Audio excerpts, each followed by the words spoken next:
A single phase 100 kVA 1000 volt by 100 volt 50 hertz transformer has a voltage drop of 5% across its series impedance at full load. Of this, 3% is due to resistance. The percentage regulation of the transformer at full load with 0.8 lagging power factor is option A 4.8, option B 6.8, option C 8.8, option D 10.8. Now look this problem. सबसे पहले हम इस question को देखते हैं कि actual में ये क्वेश्चन किस टॉपिक से है.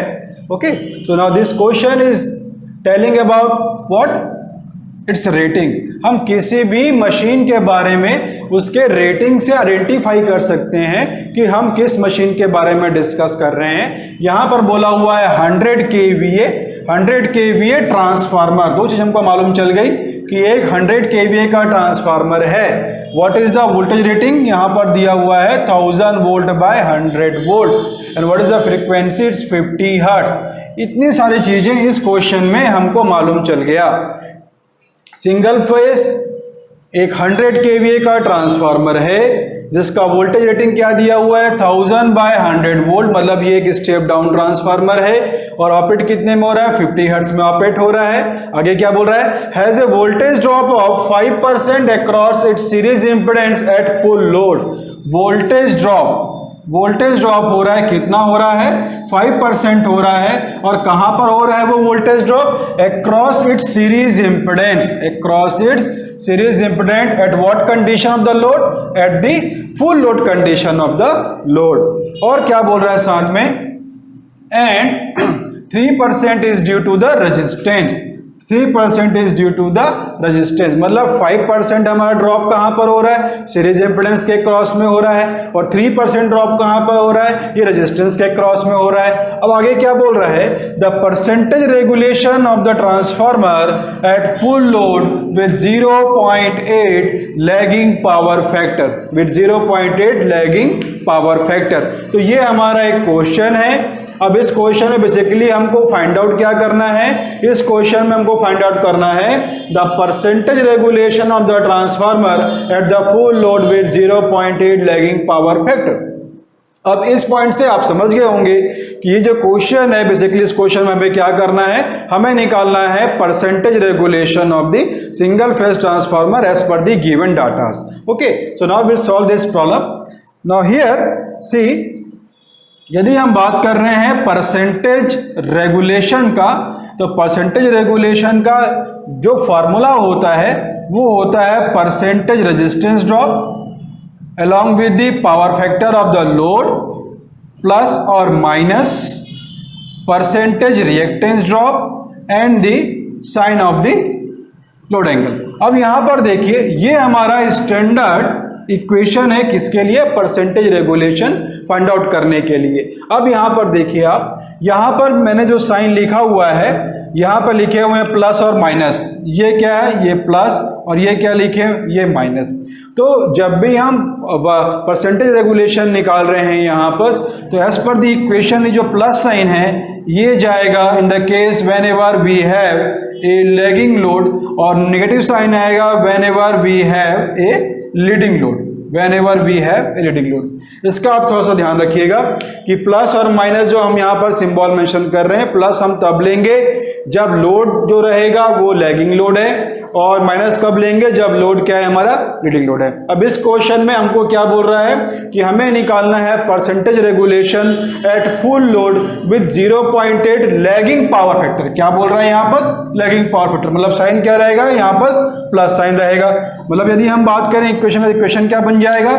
यहाँ पर इक्वेशन बन जाएगा percentage resistance drop cos of y plus percentage reactance drop and sine of y. कुछ नहीं करना है, डायरेक्टली हमको यहाँ पर वैल्यूज पुट कर देनी है, हमारा आंसर आ जाएगा.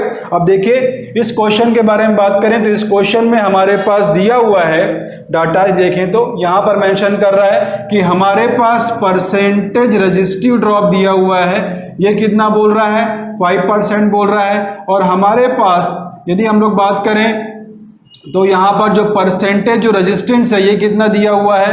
ये दिया हुआ है 3%। कितना दिया हुआ है यहाँ पर? 3% दिया हुआ है। अब देखिए एज पर द इक्वेशन हमको क्या चाहिए? हमको रिएक्टेंस ड्रॉप चाहिए। क्या चाहिए हमको? Reactance drop. तो यहाँ पर गौर कीजिए, यहाँ पर बोल रहा है सीरीज इम्पिडेंसेस, सारी कंडीशन फुल लोड पर है, मतलब जो रेजिस्टेंस जो ड्रॉप हो रहा है वो भी फुल लोड पर है, जो इम्पिडेंस ड्रॉप है वो भी फुल लोड कंडीशन पर। तो ऑल द वैल्यूज और जो हमको परसेंटेज रिलेशन निकालना है वो भी फुल लोड पर है। तो this is all having on the full load conditions. तो यहाँ पर हमको निकालना होगा परसेंटेज रिएक्टेंस ड्रॉप। तो हमको ये मालूम है from the our basic concept is that we can find Z equal to r square plus x square. अब यदि हम इस कॉन्सेप्ट को यूज करेंगे तो हमारे पास Z की वैल्यू मालूम है, हमारे पास R की वैल्यू मालूम है। तो by using this fundamental equation directly we can find the percentage reactance. तो इसकी वैल्यू कितनी हो जाएगी? यहाँ पुट करेंगे तो ये कितना हो जाएगा? This will becomes the 4%। This become how much? This become the 4%। तो डायरेक्टली वैल्यू पुट कर देंगे तो परसेंटेज कितना दिया हुआ है यहाँ पर? Now see, we are given the percentage resistance drop is about 3% into cos of phi कितना दिया हुआ? देखिए यहाँ पास कितना बोल रहा है? 0.8 पावर फैक्टर मल्टीप्लाई विद 0.8। चूंकि लैगिंग लोड है इसलिए यहाँ पास प्लस साइन आएगा।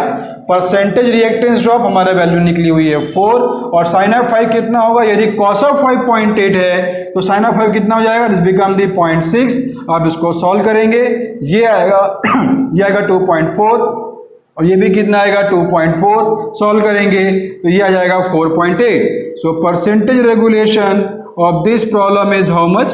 That is the 4.8। So 4.8 is the our answer. How much? This 4.8 is our answer. यदि इस प्रॉब्लम में ऐसा कुछ भी नहीं है, this is very a simple problem and जिनकी स्पीड है वो they can solve this problem within a fraction of second. मैंने आपको स्टेप बाय स्टेप बताया है ताकि जो नए कैंडिडेट्स हैं जो पहली बार इस क्वेश्चन को देख रहे हैं वो इसको इजी वे में अंडरस्टैंड कर सकें। ओके, तो this is one of the fundamental equation two find the percentage regulation of the transformer and this is I can say this is a normal formula based problem. Directly put the values and get the answers. Okay, so this is the solution for this problem is 4.8 percentage regulation will get for this particular problem. Next question, a coil of 1000 ton is wound on a core.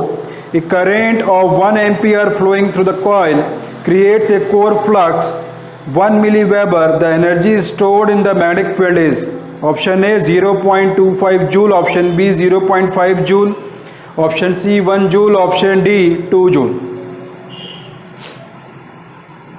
Now see in this problem, तो as usual सबसे पहले हम question समझेंगे उसके बाद जाएंगे solution की तरफ। तो क्वेश्चन यहाँ पर बोल रहा है a coil of 1000 turn, a coil of 1000 turns, एक कॉइल है, टन्स कितना है उसमें? 1000। We can say we are given a number of turns is how much? That is 1000 is wound on a core. एक कोर में क्या हुआ है? ये बंधा हुआ है a current of 1 ampere flowing through the coil.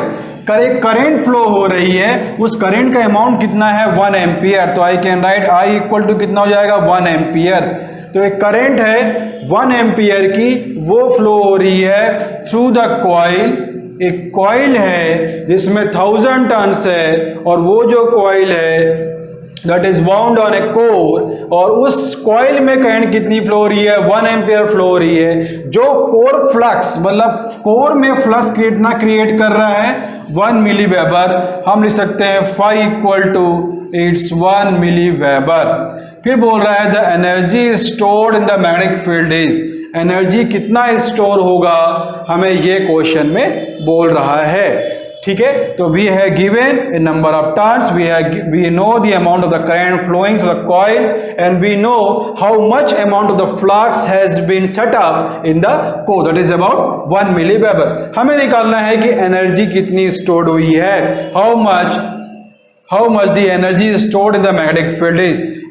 यदि हम इस क्वेश्चन के बारे में बात करें तो ये भी I can say this is formula based problem. हमको मालूम है एनर्जी का इक्वेशन क्या होता है, it is given the half of Li square.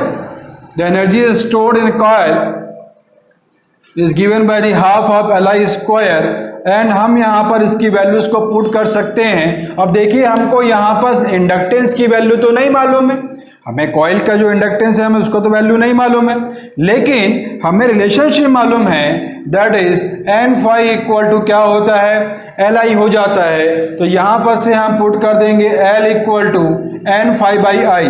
इस एल की वैल्यू को हम यहाँ पर पुट कर देंगे तो कितना आएगा, ये आ जाएगा N phi by I into कितना हो जाएगा आई स्क्वायर से एक आई कट जाएगा, मतलब कितना आएगा ये half of N into five into I. कुछ नहीं करना है, डायरेक्टली वैल्यू पुट कर दीजिए। एन की वैल्यू कितनी दी है, number of turns is 1000, amount of flux कितना दिया 1 milli weber, I can write 10 to the power -3 for milli, and I कितना दिया हुआ है, amount of current is how much, it is the 1 ampere. हम इसको सॉल्व करेंगे, आप देख रहे हैं 10 to the power -3 और 10 to the power +3 ये आपस में कंपनसेट हो जाएगा, मतलब नलीफाई हो जाएगा। कितना बचेगा 1/2, मतलब कितना आएगा 0.5 जूल। तो यदि हम लोग बात करें कि एनर्जी कितनी स्टोर होगी तो वो कितनी होगी 0.5 जूल। तो just a formula based problem, so answer for this particular problem is 0.5 joule. Option B is the answer for this particular problem.